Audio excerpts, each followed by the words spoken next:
tadi kan WPP-nya ada 711, 713, 718 ya. Sebaran masing-masing WPP-nya Pak, boleh dijelaskan Pak?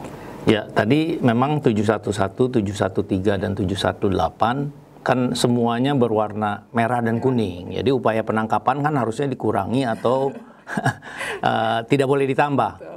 Nah, tetapi kalau kita lihat sebaran GT kapalnya, ya, jumlah gross tonnage-nya di setiap WPP, justru 711 yang tadinya stoknya turun, ya kan, kemudian juga merah dan kuning, sebaran GT kapal kita secara nasional justru paling tinggi, 16,29%. Ya, ini nggak nyambung sebetulnya. Ya, kalau kita bicara status tingkat pemanfaatan. Begitu juga dengan Arafura. Arafura juga kuning dan merah. 713 juga sama Selat Malaka. Itu ada 10 Selat Malaka 10,69%, 713. Kemudian 718 ada 10,42%. Jadi kalau kita jumlahkan GT kapalnya, ini nggak, saya bilang makanya mismatch nih. Ya, antara ya ini yang penting sebetulnya status tingkat pemanfaatan, tapi dalam pengelolaan perizinan tidak sinkron. Seharusnya ini contoh misalnya Cumi dengan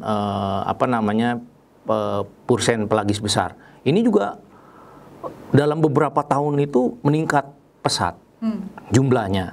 Di samping Komnas Kajiskan sebetulnya kita pedomannya itu ada juga sebetulnya kita harus bisa tren CPUE namanya. Jadi kalau masih naik misalnya masih oke gitu loh. Tapi yang paling penting sebetulnya harus ada pemutakhiran data stok ikan karena sudah 5 tahun kita belum kan ada pemutakhiran. Iya, betul.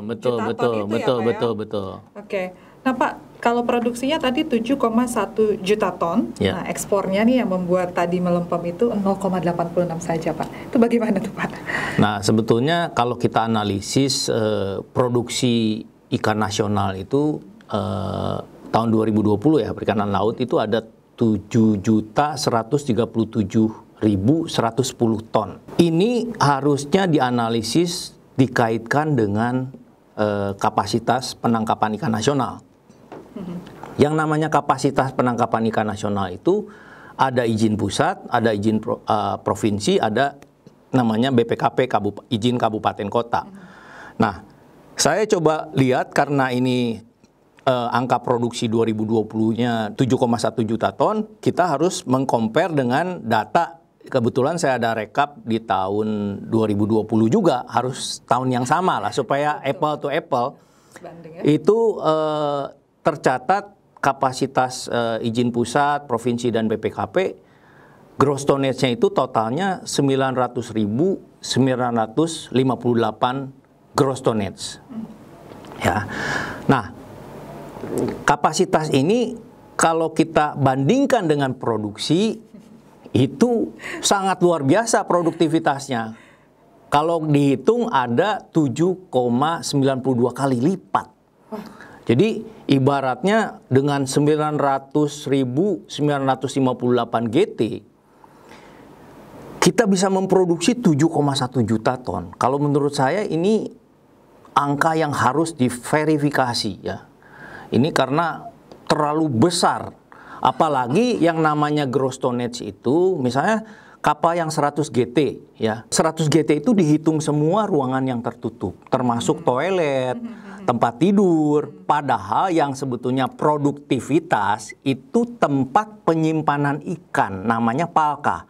Nah, kalau 100 GT ya mungkin sekitar 40-45% yang bisa disimpan ikannya itu. Jadi ya kalau 100 misalnya berarti 40-45 ton yang bisa disimpan. Tapi produktivitas itu kan dia bisa berapa trip per tahun.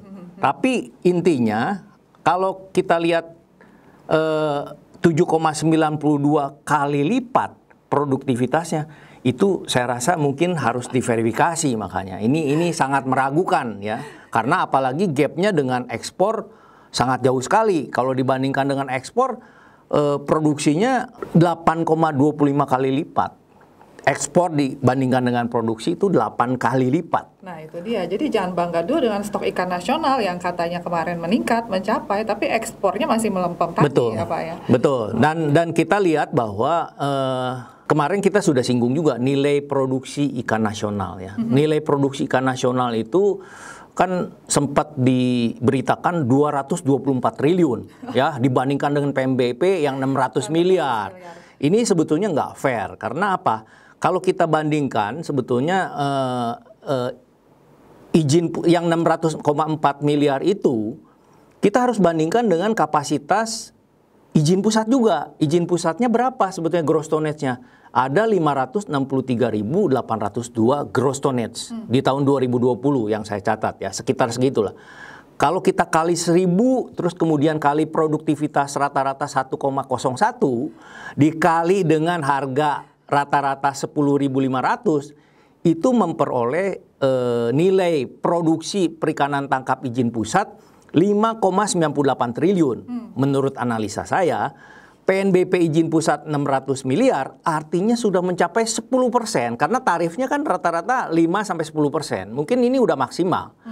Tapi kalau nilai produksi ikan nasional itu kita lihat tadi kan ada 958 GT. Dikali 1.000 kali 1,1 kali 10.500 harganya itu mencapai 9,55 triliun. Jadi jauh sekali dengan 224 itu dari mana gitu loh.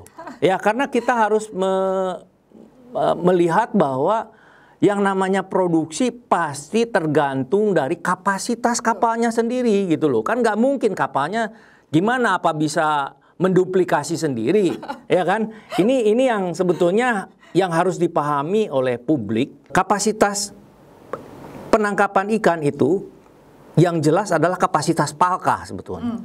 Ya, kapasitas penyimpanan ikannya berapa?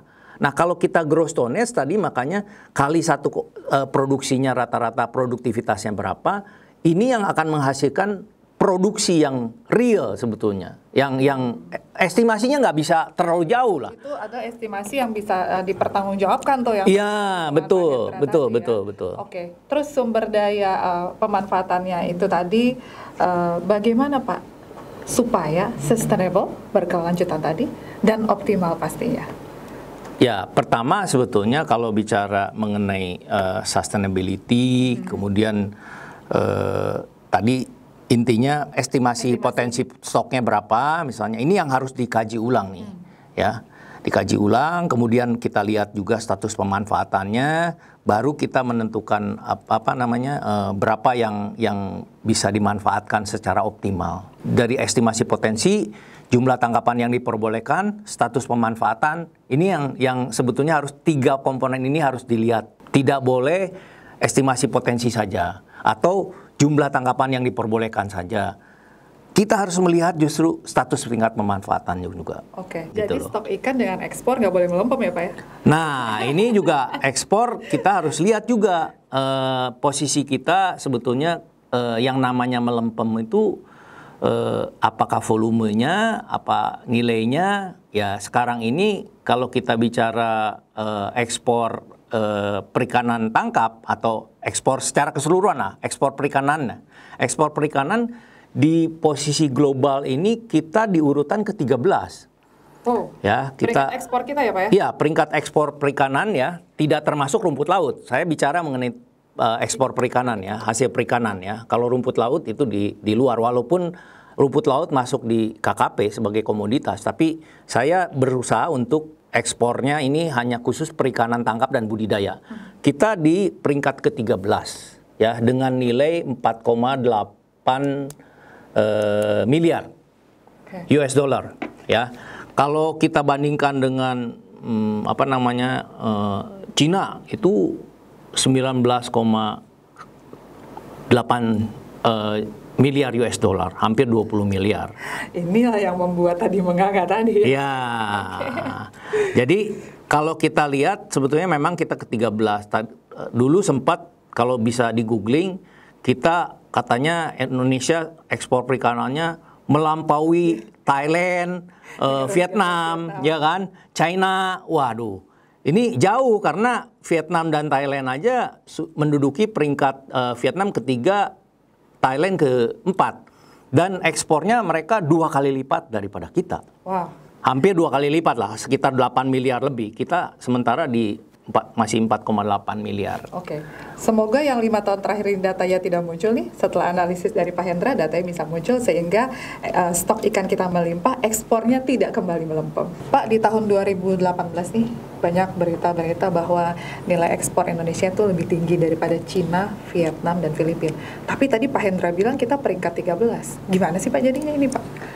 Sebetulnya gini, kita kalau lihat kadang-kadang berita itu yang setahu saya memang ada yang menyebutkan ekspor perikanan kita mengungguli Cina, Vietnam, dan Thailand, ya nggak mungkin. Tadi kan saya udah bilang Cina itu udah 20 sekian miliar ya, 19, sekian miliar lah, hampir 20 miliar. Vietnam, Thailand juga 8 miliar lebih. Indonesia masih 4,8 miliar. Ada beberapa berita yang dikutip sebetulnya itu menunjukkan laju pertumbuhan. Laju pertumbuhan ekspor perikanan. Jadi ya. ini berbeda. Berbeda, bukan nilai ekspornya, tapi laju pertumbuhan berdasarkan nilai. Laju pertumbuhan berdasarkan nilai itu kita juga harus lihat juga analisisnya. Posisi kita di berapa? Karena kalau kita lihat itu nomor 1 Rusia, tertinggi, kemudian India, Chili, Vietnam, Netherlands, Ekuador, Sweden, Spain, Norway. Kita lihat di layar ini. Where is Indonesia? Indonesia itu kalau kita lihat urutan ke-12 laju pertumbuhan berdasarkan nilai. Ya.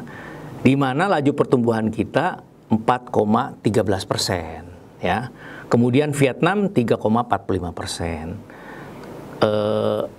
Cina 2,87%, Thailand malah minus pertumbuhannya.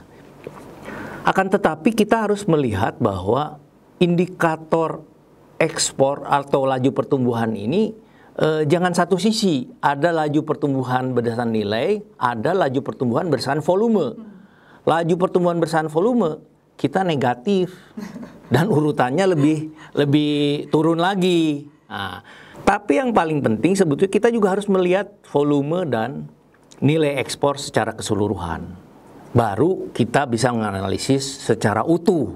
Jangan memilih-milih data. Nah, kalau kita lihat ini melampaui Cina, Vietnam, dan Thailand, betul. Tapi kita juga ada banyak negara yang di atas kita ditutupi. Ini nggak boleh. Ya, kemudian kalau kita bicara mengenai laju pertumbuhan, ya hanya untuk salah satu indikator.